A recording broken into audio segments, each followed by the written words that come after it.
बरं आहे ना, त्यांच्या दोघांच्या पक्षासाठी चांगली गोष्ट आहे. तर ते महाराष्ट्राचं किती हित चांगलं होईल, काय साध्य होईल आणि ते मुद्द्यावर एकत्र होत आहे का राजकारणासाठी एकत्र होत आहे हा विषय आहे ना. मुद्द्यासाठी एकत्र झाले असते तर आम्ही काही बोललो असतो. आता ते राजकारणासाठी मुंबई महानगरपालिकेतून जाऊ नये म्हणजे मुंबईची सत्ता जाऊ नये याच्यासाठी एकत्र होत आहे.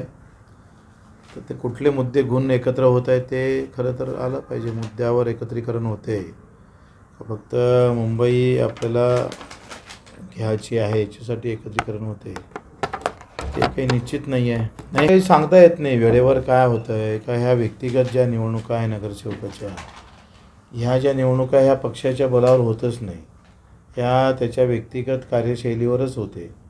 त्याच्यामुळं पक्षाची एकाच घरातले दोघं उभे राहतात. एक मनसेकडून राहीन, एक शिवसेनेकडून, एखादा त्याच्याच घरातली सोनगीन भाजपकडून राहील. त्याच्यानं वेळेवर कशा उमेदवार येतात त्याच्यावर खूप अवलंबून असतं ना. ह्या लोकसभा आणि विधानसभेसारखं पक्षीय ताकदीवर ह्या निवडणुका होत नाही. सहसा व्यक्तिगत त्याची काय कॅपॅसिटी आहे, त्याची काय ओळख आहे. कारण जितकं तुम्ही खाली निवडणुका जाण तेवढ्या त्या व्यक्तिगत पातळीवर जातं.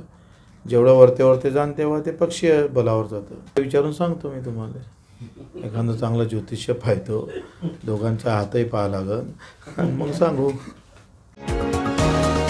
तुम्ही पाहत आहात विस्टा न्यूज मराठी.